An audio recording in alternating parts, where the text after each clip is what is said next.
Magandang araw po nga pala sa Binibining Jimago. No? Ano nga ba ang mitakog ni siya? Mitakog ni siya tumutukoy sa pag-isip tungkol sa thinking about thinking. It involves being aware of understanding your own thought process. Gihunaw-na ni mo, imo pag-gihunaw-na function ba? Dalawang bahagi natin ko siya. Kaalaman sa mitakog ni ito ay sa cloud kung ano ang alam mo tungkol sa inyong sarili ay isang katututikman ang inyong mga discarding maaari mo tatlong bahagi. Unang kaalaman, maunawaan ang inyong lakas at mga kainaan. Dapat masabtan nimo kung ano sa imong weakness, kung sa imong strength. Dalawang kaalaman sa gawain, na alam mo kung ang iba't ibang gawain ang kailangan dapat masabtan nimo ano imong mga unsa imong different sa task na buhaton ginagi-required. Tatlo, estratehiya. Kalaman na may kamalayan iba't ibang paraan upang matulungan ang pagtulutas ng mga problema. Dapat aware ka sa mga different na may pamaagi kung unsaon nimo pag-solve ang problema.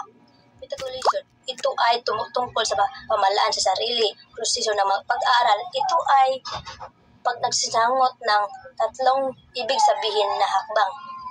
Number 1, pagplano upang matukoy kung paano lapitan ang isang gawain bago ka magsimula. Dapat nimo ang imong task usa nimo sugdan. Pagsubaybay na sinusuri ang inyong unawa sa pagsulong nimo sa inyong paggawa ng isang gawain. Monitoring, imong i-check kung sakto ba imong plano sa gibuhat. Number 3, pagsusuri ng mga muni-muni na kung paano nimo gawin pagkatapos makumpleto ang lasa at mga magawa mo sa susunod.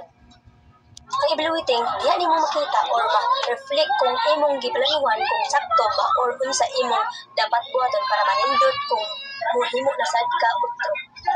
Metacognitive teaching strategies. Metacognition teaching strategies have students become aware of learning process. Technique then allowed to assessment.